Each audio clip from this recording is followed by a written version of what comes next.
Basically Salman Khan films की एक नई मूवी आई है, उसका नाम है फर्रे। ठीक है, मैं अभी हॉल में देख के आया हूँ ये मूवी, तो इसको भी मैं रिव्यू कर रहा हूँ। इसलिए बेसिकली ये जो मूवी है ये बेसिकली इसका कॉन्सेप्ट चीटिंग के अराउंड है, स्कूल के अराउंड बाकी चीज़ें। इसमें एक मेन कैरेक्टर होता है जो मतलब ऑल इंडिया टॉप करता है, ठीक है, बोर्ड्स में। तो अब वो एक नए स्कूल में जा रहा है, ठीक है, जो मतलब जहाँ अमीर बच्चे वगैरह, समझ रहे हो, वो चीज़ है। मतलब इस कई चीज़ों में फिल्म अच्छी है, कई चीज़ों में लैक करती है। जिन चीज़ों में ये लैक करती है वो है मतलब इसमें कई चीज़ें इलॉजिकल है, स्पेशली जो एग्जामिनेशन सिस्टम, जैसे एग्ज़ाम्स कंडक्ट हो रहे हैं, और मतलब ये जो ऐसे दिखाया गया स्कूल वर्ल्ड वाइड इसकी ब्रांचेज़ हैं, तो उस मामले में हर जगह सेम एग्ज़ाम्स हो रहे हैं। ये कॉन्सेप्ट थोड़ा मेरे को लगा फ्लॉड है।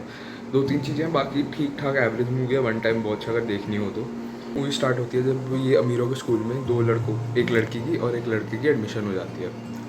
तो बेसिकली ये लोग स्कूल में अटेंड करने लग जाते हैं और इनको सब हर चीज़ की स्कॉलरशिप होती है, ठीक है, हर चीज़ कवर्ड होती है। और मतलब इनको एक अब्रॉड स्कॉलरशिप प्रोग्राम के लिए भी आगे वो करा जाता है। तो बेसिकली ये लड़की स्कूल में इनरोल हो जाती है और वो लड़का भी हो जाता है। वो एक डिलीवरी बॉय होता है नॉर्मल अपना लोअर इनकम ग्रुप से, और ये तो ऑर्फनेज में ले रही है लड़की। तो ये दोनों मेन कैरेक्टर्स हैं इसके, ठीक है।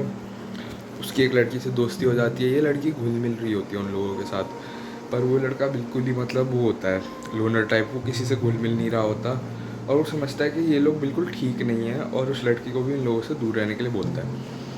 और स्टार्टिंग में हमें देखने को मिलता है कि लड़की बिल्कुल टॉप कर रही होती है, सब कुछ सही रहता है। फिर क्या होता है, वो एक दोस्त बना लेती है, और वो दोस्त वो पढ़ाने की कोशिश करती है वगैरह। वो दोस्त बोलती है मैं फ़ेल हो जाऊँगी, प्लीज़ मेरी हेल्प कर दे वगैरह। और एग्ज़ाम में तक वो उसको चीटिंग करने में दोस्त को हेल्प करती है। वो कहती है मैंने तुम्हारे को दोस्ती के उसमें हेल्प करी थी।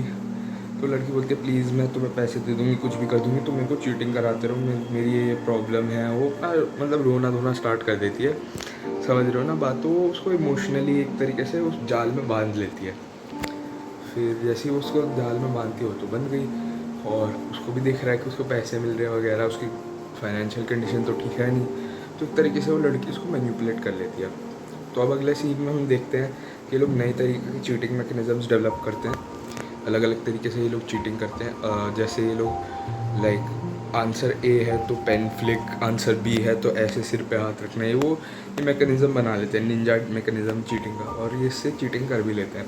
दो तीन बार ही सक्सेसफुल होने के बाद ये पकड़े जाते हैं। और क्योंकि उस लड़की की आंसर शीट पे जो एग्ज़ाम का सेट 2 है उसके आंसर्स होते हैं, जबकि उसने सिर्फ सेट 1 अटैम्प्ट करा होता है। मतलब सेट 1 उसका पेपर था, उसने सेट 2 भी अटैम्प्ट करा होता है उस एग्ज़ाम के रफ वर्किंग्स में, तो इसलिए वो पकड़ी जाती है।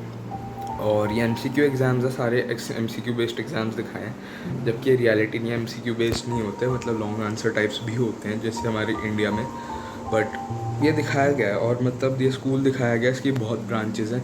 मतलब CBSE का करिकुलम के हिसाब से होता है हर स्कूल में इंडिया में। मतलब मैंने तो कोई ऐसा स्कूल नहीं देखा जहाँ MCQ एग्ज़ाम्स हो रहे हैं, तो ये चीज़ इनएक्यूरेट है बहुत। तो ये दिखा रहे हैं कि अब्रॉड में भी स्कूल की ब्रांचेज़ है वगैरह, और ये स्कॉलरशिप प्रोग्राम्स भी प्रोवाइड करता है। तो एक स्कॉलरशिप प्रोग्राम होता है ऑक्सफोर्ड के लिए, वो इस लड़की को और उस लड़के को ही अवेल करने का ऑप्शन मिलता है, क्योंकि ये लोग बहुत एग्जाम्पलरी स्टूडेंट्स होते हैं। तो ये लड़का और वो लड़की होते हैं इसमें बेसिकली। तो वो लड़की एक बारी जब पकड़ी जाती है तो उसको इस स्कॉलरशिप प्रोग्राम से भी कैंसिल कर देते हैं ऑक्सफोर्ड के, और उस लड़के के पास ही ऑप्शन होती है। और दो तीन और लोग कोई होगी तो पता नहीं, मूवी में तो इन दोनों को ही दिखाया है कि इन दोनों के पास ऑप्शन है, और बाकी शायद अब्रॉड के होंगे या कहीं और के दूसरी कंट्रीज़ के होंगे, वो नहीं पता मेरे को। तो बेसिकली ये लड़के को पिटाया जाता है उस दिन जब इसका स्कॉलरशिप एग्ज़ाम होता है, तो मिस कर देता है, ये आके बताता है कि मेरे को पीट दिया कई लोगों ने क्योंकि मैंने गाड़ी ठोक दी थी किसी की। बट एक्चुअली बाद में हमारे को पता लगता है कि वो जो लड़का था क्लास का, उसने इस लड़के को पिटाया होता है, और इनके बीच में फ़ाइट हो जाती है कि इसी चीज़ को लेके। अब आगे ये लोग वो जो लड़की होती है और वो जो बाकी की क्लास होती है, जिसको हमारी जो मेन कैरेक्टर है, वो जिसको स्कॉलरशिप मिली थी, वो चीटिंग कराने की कोशिश कर रही होती है। वो इन लोगों के लिए अब चीटिंग करने के लिए बाहर जाने के लिए विलिंग है, ठीक है, अब्रॉड जाके, ऑस्ट्रेलिया जाके एग्ज़ाम देने के लिए, ताकि इसको आंसर्स मिल जाए और ये आंसर्स इंडिया भेज सके, ताकि ये लोग भी चीटिंग कर पाए और ये लोग भी पास हो जाए। और वो जो लड़का होता है जिसकी स्कॉलरशिप मिस होती है, वो भी इस प्लान में इन हो जाता है, क्योंकि अब उसके पास भी कोई ऑप्शन नहीं है, क्योंकि उसकी भी फाइनेंशियल कंडीशन ठीक नहीं है, जबकि इन लोगों ने उसका हार्म करा होता है लड़के का, और उसके वजह से ही वो अपना स्कॉलरशिप एग्ज़ाम उसने मिस कर दिया। तो इसमें क्या होता है कि वो जो लड़का होता है, वो लड़की है, दोनों ऑस्ट्रेलिया जाते हैं, वहाँ एग्ज़ाम लिखते हैं, साथ के साथ अब एक मोबाइल फ़ोन से लोग चीटिंग कर रहे होते हैं। और वो जो लड़का होता है उसको बड़ा गुस्सा आता है हर चीज़ का, और वो बोलता है कि मैं तब तक तुम्हारी हेल्प नहीं करूँगा जब तक तुम एक्स्ट्रा पैसे ना ट्रांसफ़र करो। वो ब्लैकमेल करने लग जाता है इंडिया में जो लोग, जिनको ये लोग चीटिंग करा रहे होते हैं। तो बेसिकली इतने में सिक्योरिटी आ जाती है, उसको पकड़ लेती है, और मतलब उसके साथ मारपीट भी करती है सिक्योरिटी के, तुम चीटिंग कर रहे थे ये वो। और जो दूसरी सिक्योरिटी होती है उस लड़की को क्वेश्चन करने लग जाते हैं, क्योंकि उनको उस लड़की पर सस्पिशन होता है। बट वो लड़की बच जाती है और वो लड़का पकड़ा जाता है। वो लड़की इंडिया जाती है, वो बहुत गुस्सा होती है कि मैंने गलत चीज़ करी है, और वो अपने पापा को जाकर बता देती है कि मैंने मेरे से गलती हो गई है, मैं आज के बाद ये चीज़ें नहीं करूँगी। तो जब वो बोलती है तो उसके पापा भी बोलते हैं ठीक है बेटा, कुछ नहीं होता। एक दिन वो लड़का उसके घर आता है, वो लड़की बोलती है मैंने तुम्हें इतना कॉल करा, तुम मेरे से बात ही नहीं कर रहे, और तुम इतना टाइम गायब कहाँ थे। वो लड़का बोलता है हम ये चीटिंग का काम कर सकते हैं, तू ऑक्सफोर्ड भी जाएगी तो कितना ही कमा लेगी ज़िंदगी में, बट इससे काम से करोड़ों रुपए कमाए जा सकते हैं। वो लड़की बोलती है मैं गलत काम कभी नहीं करूँगी, और वो ये कि तुम्हारे को मेरे को एक्सपोज भी करना है पुरानी चीज़ों के लिए तो तुम कर दो, मेरे को फ़र्क नहीं पड़ता, मैं यहीं पढ़ लूँगी किसी कॉलेज से, बट मैं ये सब चीज़ें अब नहीं करने वाली। तो एंडिंग में हमारे को ये दिखाया जाता है कि उस लड़की को स्कॉलरशिप का एक नया मौका मिलता है ऑक्सफोर्ड जाने के लिए। वो ले लेती है, वेल करके एग्ज़ाम देके वो चली जाती है अब्रॉड, और इसी पे मूवी ख़त्म हो जाती है। ये तो मूवी की स्टोरी है। अब इसका डीप इन डेप्थ एनालिसिस करते हैं। पहली चीज़, स्कॉलरशिप प्रोग्राम। चलो वो चीज़ तो ठीक है, स्कॉलरशिप प्रोग्राम के लिए एग्ज़ाम है ये वो, अंडरस्टैंडेबल, ठीक है। कई जो स्कूल्स होते हैं they are affiliated with different like colleges and stuff, तो कई स्कूल्स होते हैं अफिलिएटेड, वो पॉसिबल चीज़ है कि ऑक्सफोर्ड से वो स्कूल अफिलिएटेड हो। दूसरी चीज़, उसके ब्रांचेस दूसरी कंट्रीज़ में भी हैं उस स्कूल के, तो उससे भी थोड़ा फ़र्क पड़ता है। ये चीज़ तो समझ आ गई। वो जो सिक्योरिटी वाला पार्ट था, मतलब एक चीटिंग के सस्पेशन के लिए लिटरली वो स्टूडेंट्स को हरास कर रहे हैं, इस चीज़ में मेरे को रियलिटी नहीं नज़र आ रही।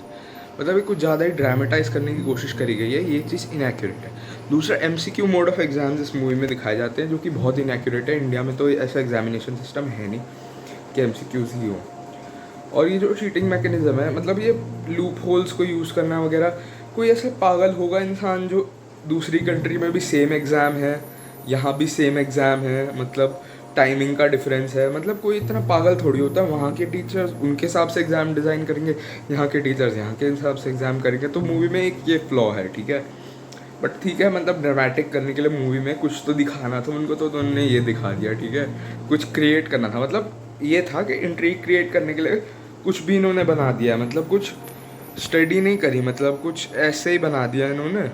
तो ये चीज़ थोड़ी सी इनएक्यूरेट लगी उस मामले में। तो मैं ये कहता हूँ कि मूवी जब तुम बना रहे हो ना, थोड़ा दिमाग लगा के बनाओ, मत कुछ भी डाल दो उसमें, ऐसे काम नहीं चलता। तो ये चीज़ है भाई। तो मैं इसको 5 में से 2.5 स्टार दूंगा, 50%, क्योंकि एवरेज मूवी है ये। 5 में से 2.5 देने के लिए मैं विलिंग हूँ उसको।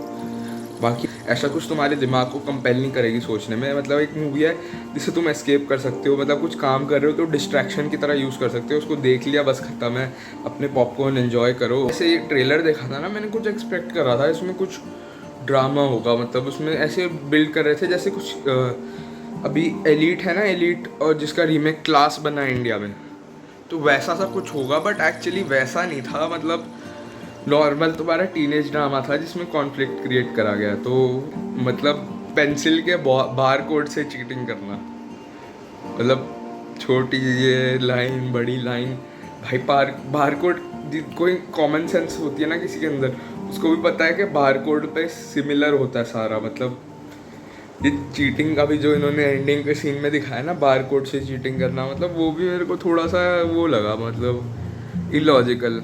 मतलब यही चीज़ है। और मतलब ऑस्ट्रेलिया में जो एग्ज़ाम्स हो रहे हैं भाई, इंडिया के एग्ज़ाम्स ऑस्ट्रेलिया में हो रहे हैं भाई, क्या सेंस है इस बात का। हमारे यहाँ भी बहुत बड़े बड़े कॉलेजेस होते हैं, किसी भी कॉलेज का दूसरी कंट्री में सेंटर नहीं होता भाई। तो ये एक मतलब अलग ही चीज़ है यार। इंडियन एग्ज़ाम्स का सेंटर ऑस्ट्रेलिया में क्यों बनेगा भाई, क्या सेंस है इस बात का। बताओ, नाम इसका फर्रे है मूवी का, ठीक है, ओके बाय।